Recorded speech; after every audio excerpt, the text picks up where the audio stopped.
let's give these animals and their handlers a round of applause because these beautiful does who really could have stood up to competition today.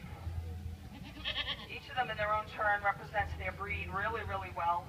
I love that little Nigerian.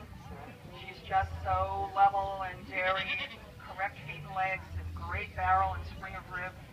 And that Nubian is showing us all the things that make Nubians Nubians with her long, graceful neck, smoothly blended into her shoulders, and level over her top line, and great angulation in those rear legs. That 7-year-old Oberhasli is just holding it together beautifully. Smoothly blended, a lot of dairy character.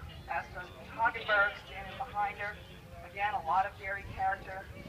And then the recorded grade Sonnen doing the same thing, showing tremendous dairy character, depth of heart girth, spring of rib, width between the ribs, and that awesome mammary system with those feet blendings. What I really want to commend these exhibitors on is the fact that these udders have milked down to nothing. And that's what you want them to do. You don't want to come back to a mammary system and feel all kinds of what we call flesh or meat inside. It really should go down to something that approximates an empty bag. There should be nothing in there with these does. Even that 7-year-old, even after all this time, she still goes down for next to nothing, which is wonderful. That's what you want them to do.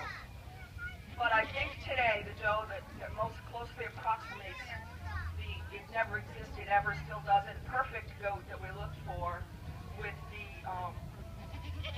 standards and everything, with the numbers that we look at, it's going to be this recorded grade Sonnen at the end of the line. She is just amazing.